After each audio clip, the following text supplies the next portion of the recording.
उत्तराखंड राज्य से संबंधित अधिकांश परीक्षाओं में यह देखा गया है कि कुछ ऐसे महत्वपूर्ण टॉपिक हैं जहां से हर बार प्रश्न पूछे जाते हैं। नमस्कार दोस्तों, आज की इस वीडियो में हम जानेंगे कुछ ऐसे महत्वपूर्ण आंदोलनों के बारे में जहां से हर बार प्रश्न पूछे जाते रहे हैं। हम जानेंगे पौड़ी की क्रांति, खटीमा गोलीकांड, मसूरी गोलीकांड, मुजफ्फरनगर गोलीकांड जिसे रामपुर तिराहा कांड के नाम से जाना जाता है, और अंत में विस्तार पूर्वक चर्चा करेंगे श्रीयंत्र टापू कांड के बारे में। आपको एडवाइस है कि इन टॉपिक से हर बार प्रश्न पूछे जाते हैं, इसलिए यह वीडियो आपके लिए मील का पत्थर साबित होने वाली है। तो आइए शुरू करते हैं आज की इस वीडियो को।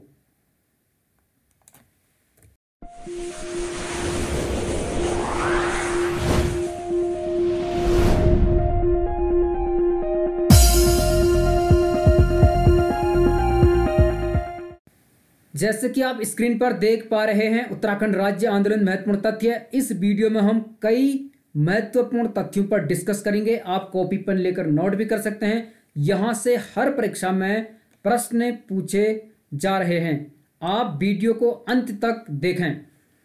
आपको अवगत करा दूं, उत्तर प्रदेश सरकार ने दिसंबर 1993 में सरकारी सेवाओं में 50% आरक्षण की व्यवस्था लागू कर दी थी और 17 जून 1994 को उत्तर प्रदेश सरकार के तत्कालीन मुख्यमंत्री श्री मुलायम सिंह यादव ने सरकारी नौकरियों एवं शिक्षण संस्थाओं में आरक्षण की नई व्यवस्था लागू करने हेतु अधिसूचना जारी कर दी, यानी गजट जारी कर दिया, जिसमें कुल सीटों के 50% आरक्षित होने की व्यवस्था की गई थी। यानी जितने सीट होंगे उसमें से कुल 50% आरक्षित होंगे, रिजर्व होंगे, जिसमें से 27% सीट ओबीसी के लिए यानी अदर बैकवर्ड क्लास के लिए, और 21% सीट एससी के लिए अर्थात शेड्यूल कास्ट के लिए, और 2% सीट एसटी के लिए अर्थात शेड्यूल ट्राइब्स के लिए आरक्षित होने की व्यवस्था की गई थी। और इस व्यवस्था का उत्तराखंड के पर्वतीय क्षेत्र में काफ़ी विरोध हुआ। विरोध इसलिए हुआ क्योंकि पर्वतीय क्षेत्र में केवल 2-3% ही ऐसे लोग थे जिन्हें 27% ओबीसी का आरक्षण मिलना था। इसलिए राज्य में इस व्यवस्था का विरोध शुरू हो गया और 14 जुलाई 1994 को कोटद्वार से छात्रों ने विरोध प्रारंभ कर दिया। ठीक है, तो जो अन्य पिछड़ी जातियां थी अर्थात ओबीसी के आरक्षण के विरोध में राज्य में आंदोलन शुरू हो गया। इसके विरोध में 2 अगस्त 1994 को इंद्रमणि बडोनी, जिन्हें उत्तराखंड के गांधी के नाम से जाना जाता है, उन्होंने आमरण अनशन शुरू कर दिया। तो उत्तर प्रदेश सरकार में तत्कालीन मुख्यमंत्री मुलायम सिंह यादव थे। उन्होंने 50% आरक्षण की व्यवस्था को लागू करने का फैसला किया, उसके लिए अधिसूचना जारी की। इसके विरोध में उत्तराखंड के पर्वतीय क्षेत्र में इस आरक्षण के विरोध में आंदोलन शुरू हो गए। तो इस संबंध में सबसे पहले पौड़ी की क्रांति हुई। जानते हैं पौड़ी की क्रांति के बारे में, यहाँ से प्रश्न पूछे जाते हैं। इसका कारण था आरक्षण का विरोध करना। जो 50% आरक्षण की नीति उत्तर प्रदेश सरकार ने लागू की थी उसका विरोध करना इसका मुख्य उद्देश्य था। और पौड़ी की क्रांति हुई थी 8 अगस्त 1994 को। तो आप इस डेट को याद कर लें। वीडियो को लास्ट तक देखें, काफ़ी महत्वपूर्ण फैक्ट्स इसमें हैं। ये प्रश्न में अवश्य पूछे जाते हैं। इसके बाद जो 8 अगस्त 1994 को पौड़ी में अनशनकारियों पर पुलिस ने लाठीचार्ज किया, फायरिंग की, जिसमें 30 लोग घायल हो गए। तो ये काफ़ी एक क्रूर घटना उत्तराखंड के इतिहास में थी। और यह आंदोलन आरक्षण विरोध से राज्य की मांग के लिए नींव का पत्थर साबित हुआ। तो पौड़ी का जो आंदोलन था, पौड़ी की जो क्रांति थी, इसका उद्देश्य उस आरक्षण का विरोध करना था, लेकिन यह आंदोलन राज्य मांग की तरफ अग्रसर हो गया। और इसमें एक व्यक्ति शहीद हुआ जिनका नाम था जीत बहादुर गुरंग। तो आप इनका नाम याद रख सकते हैं, जीत बहादुर गुरंग पौड़ी क्रांति में, जिसे पौड़ी आंदोलन कहते हैं, उसमें शहीद हो गए थे।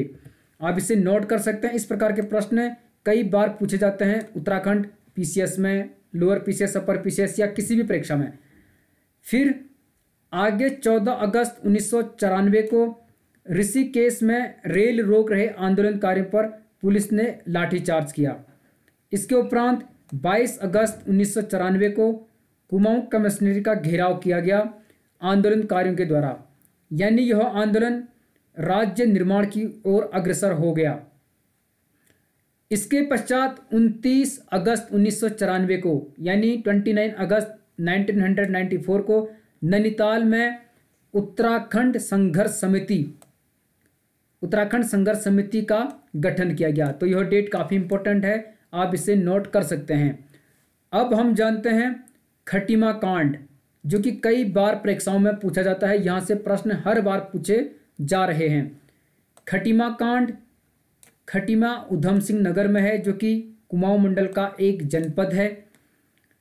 खटीमा कांड हुआ था 1 सितंबर 1994 को, और खटीमा में शांतिपूर्ण जुलूस निकाला जा रहा था, जिसमें पुलिस द्वारा गोलाबारी की गई। तो गोलियां चलाई गई, शांतिपूर्ण जुलूस कर रहे थे वहाँ पर लोग, उन पर पुलिस ने बर्बरता की और इसमें कई लोग शहीद हुए।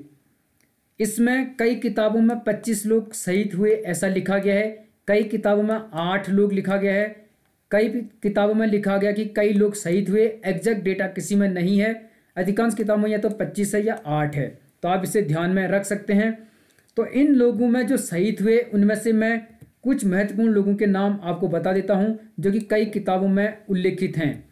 इसमें प्रताप सिंह, सलीम अहमद, भगवान सिंह, धर्मानंद भट्ट ये शहीद हुए थे। इसके अतिरिक्त और व्यक्ति थे, यहाँ पर मैं कुल आपको 8 लोगों के नाम बता रहा हूँ। धर्मानंद भट्ट के अलावा इसमें गोपीचंद शहीद हुए थे, और इसके अतिरिक्त परमजीत सिंह भी इसमें शहीद हुए, रामपाल और भुवन सिंह। तो ये कुल 8 लोग थे जो इसमें शहीद हो गए थे, ये आप देख सकते हैं। काफ़ी इम्पोर्टेंट है, इस प्रकार के प्रश्न पूछे जाते रहे हैं। इसके विरोध में 1 सितंबर को उत्तराखंड के इतिहास में काला दिवस यानी ब्लैक डे के रूप में प्रतिवर्ष मनाया जाता है। तो कई बार पूछा जाता है कि किस तिथि को उत्तराखंड में काला दिवस यानी ब्लैक डे के रूप में मनाया जाता है। इसका सही जवाब है 1 सितंबर को, क्योंकि 1 सितंबर को खटीमा कांड हुआ था। आप इसे ध्यान में रख सकते हैं। आगे बढ़ते हैं, और इसमें कई महत्वपूर्ण कांड हम पढ़ने वाले हैं। दूसरा यहाँ पर हम जानेंगे मसूरी कांड के बारे में, यानी जो मसूरी गोली कांड हुआ था इसके बारे में विस्तार से चर्चा करते हैं। यहाँ से हर बार प्रश्न पूछे जा रहे हैं। खटीमा कांड 1 सितंबर 1994 को हुआ था। खटीमा कांड के विरोध में 2 सितंबर 1994 को मसूरी कांड हुआ था, यानी देहरादून के मसूरी में लोग खटीमा कांड के विरोध में प्रदर्शन कर रहे थे। यहाँ पर आपको बता दूं, खटीमा कांड के विरोध में पूरे राज्य में प्रदर्शन हो रहे थे, जिनमें से मसूरी में झूलाघर, वहाँ पर एक झूलाघर है, उसमें लोग शांतिपूर्ण तरीके से विरोध कर रहे थे, प्रदर्शन कर रहे थे, खटीमा कांड की उपेक्षा कर रहे थे। किंतु पुलिस ने प्रदर्शनकारियों पर और जो विरोध कर रहे थे उन पर गोलाबारी कर दी और इसमें जो है कई लोग शहीद हो गए। आप इसमें देख सकते हैं कुल 8 लोग शहीद हुए थे जो मसूरी गोली कांड था, और यहाँ से इनके नाम आजकल बहुत पूछे जाने लगे हैं, आप इसे ध्यान में रख सकते हैं। तो 8 लोग शहीद इसमें हुए थे और 2 महिलाएं शहीद हुई थी, जो कि बहुत इंपॉर्टेंट हैं और ये प्रश्न कई बार पूछे गए हैं। तो मसूरी गोली कांड में 2 महिलाएं शहीद हुई थी, बेलमती चौहान और हंसा धनई। आप इन्हें लिख लीजिए, 100% ये पूछे जाते हैं। पिछले प्रवक्ता की परीक्षा में भी ये प्रश्न पूछे गए थे, कई बार पीसीएस में पूछे गए हैं। तो बेलमती चौहान, हंसा धनई, इसके अतिरिक्त राय सिंह बंगारी शहीद हुए थे, धनपत सिंह, मदन मोहन ममगाई, बलबीर सिंह नेगी, ये भी इसमें शहीद हुए थे। तो 6 लोगों के नाम मैं यहाँ पे बता चुका हूँ। 2 और इसमें शहीद हुए थे, जेठ सिंह गुड्डू और उमाशंकर त्रिपाठी। तो ये कुल 8 लोग शहीद हुए थे। इसमें 2 महिलाएं थी, बेलमती चौहान और हंसा धनाई। इन दोनों के नाम आप लिख लीजिए और जितने भी 8 लोग ये शहीद हुए थे इनको भी आप याद रख सकते हैं। इसके बाद 15 सितंबर 1994 को यानी 15 सितंबर 1994 को भी पुलिस ने मसूरी में बर्बरता की जो यहाँ पर प्रदर्शन कर रहे थे। और इसके उपरांत 23 सितंबर 1994 को राज्य में संकल्प दिवस के रूप में मनाया गया और यह संकल्प लिया गया कि हम पहाड़ी राज्य के रूप में एक अलग राज्य को बनाकर रहेंगे। अब हम जानते हैं मुजफ्फरनगर कांड, जिसे रामपुर तिराहा कांड के नाम से भी जाना जाता है। मुजफ्फरनगर उत्तर प्रदेश के रामपुर तिराहा नामक स्थान पर कांड हुआ था 1-2 अक्टूबर 1994 की रात के लगभग 2:30 बजे के करीब यह घटना हुई थी उत्तर प्रदेश के मुजफ्फरनगर नामक स्थान पर रामपुर तिराहा पर। यह उत्तराखंड में काफ़ी बड़ी घटना थी और इसमें कई लोगों ने अपनी जान गंवाई। इसका कारण था पर्वतीय क्षेत्र से कई बसों में लोग दिल्ली में प्रदर्शन के लिए जा रहे थे, यानी पहाड़ी राज्य की मांग को लेकर दिल्ली रैली के लिए जा रहे थे दिल्ली प्रशासन से अनुमति के बाद। और उत्तर प्रदेश के मुजफ्फरनगर में रामपुर तिराहा पर बसों को रोक दिया गया। इसमें गढ़वाल कुमाऊं से महिलाएं, पुरुष, युवा कई लोग जा रहे थे। और इस कांड में उत्तर प्रदेश के तत्कालीन मुख्यमंत्री श्री मुलायम सिंह यादव और वहां के तत्कालीन पुलिस महानिदेशक बुआ सिंह ने रामपुर तिराहे पर सभी गाड़ियों को रोककर आंदोलनकारियों को तितर बितर करवा दिया। तो रामपुर तिराहे पर गाड़ियों को रोका गया और जो आंदोलनकारी प्रदर्शनकारी दिल्ली रैली में जा रहे थे उन्हें तितर बितर करवा दिया गया। तो काफ़ी क्रूर घटना थी और इस घटना में महिलाओं के साथ दुराचार किया गया, उनका बलात्कार किया गया और प्रदर्शन में आंदोलनकारियों पर पुलिस द्वारा गोलीबारी की गई, लाठीचार्ज की गई, गोलीबारी की गई। पुलिस की इस कृत्य की पूरी विश्व में काफ़ी निंदा हुई। इसे क्रूर शासक की क्रूर साजिश कहा गया। तो जो मुजफ्फरनगर कांड या जिसे रामपुर तिराहा कांड कहते हैं, इसको क्रूर शासक की क्रूर साजिश कहा गया और इसकी काफ़ी निंदा हुई क्योंकि इसमें महिलाओं पर कई प्रकार के दुराचार किए गए, कई लोगों की हत्या हुई और इसमें देखा जाए तो कुल 7 लोग शहीद हुए थे। 7 लोगों ने इसमें अपनी जान गंवाई, जिसमें सूर्य प्रकाश थपलियाल, राजेश लखेड़ा, रविंदर सिंह रावत। आप इन नामों को नोट भी कर सकते हैं, ये कई बार पूछे जा रहे हैं। इसके अतिरिक्त सत्येंद्र चौहान यहाँ पर आप देख सकते हैं, गिरीश भद्री, अशोक कुमार कौसवी तथा राजेश नेगी, ये 7 लोग शहीद हुए थे मुजफ्फरनगर कांड या जिसे रामपुर तिराहा कांड कहते हैं इसमें। तो ध्यान रखिए, यहाँ से प्रश्न पूछे जाते हैं। यह घटना 1-2 अक्टूबर 1994 को हुई थी। रामपुर तिराहा कांड या मुजफ्फरनगर कांड के विरोध में 3 अक्टूबर 1994 को देहरादून में पुनः आंदोलन भड़क गया। यानी जो मुजफ्फरनगर कांड हुआ था उसकी प्रतिक्रिया में, उसके विरोध में देहरादून में आंदोलन भड़का 3 अक्टूबर 1994 को। और इसमें जो है 3 लोग शहीद हो गए थे, राजेश रावत, बलवंत सिंह जगवाण और दीपक वालिया। तो देहरादून में 3 अक्टूबर 1994 को खटीमा कांड, मुजफ्फरनगर कांड जिसे रामपुर तिराहा कांड कहते हैं, उसके विरोध में ये 3 लोग शहीद हो गए थे। तो ये काफ़ी बड़ी घटना थी। इसके अतिरिक्त कोटद्वार पौड़ी में भी 2 लोग शहीद हुए थे, पृथ्वी सिंह बिष्ट और राकेश देवरानी। तो मुजफ्फरनगर कांड के विरोध में पौड़ी में जो आंदोलन भड़का 3 अक्टूबर 1994 को, उसमें ये 2 लोग शहीद हो गए थे। आप इनका नाम याद रख सकते हैं। इसके अलावा नैनीताल में भी एक व्यक्ति शहीद हो गया था, प्रताप सिंह बिष्ट।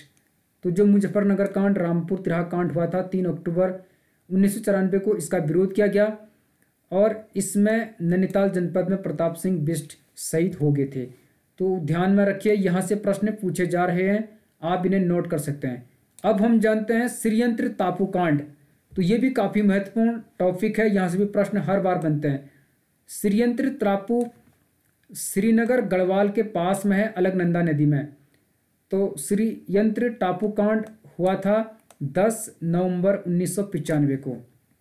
यह श्रीनगर गढ़वाल के पास अलकनंदा नदी में स्थित है। श्रीयंत्र टापू और यहाँ पर 10 नवंबर 1995 को यह घटना हुई थी। थोड़ा सा इसके बारे में हम यहाँ पे जान लेते हैं। 8 अक्टूबर 1995 को श्रीनगर के पास अलकनंदा में स्थित श्रीयंत्र टापू में शांतिपूर्ण धरना शुरू हुआ। तो वहाँ पर अलग राज्य की मांग को लेकर 8 अक्टूबर 1995 को शांतिपूर्ण तरीके से धरना शुरू हुआ और 11 अक्टूबर 1995 को यानी 11 अक्टूबर 1995 को इसे आमरण अनशन का रूप दिया गया। तो इसे भूख हड़ताल आमरण अनशन के रूप में तब्दील कर दिया गया।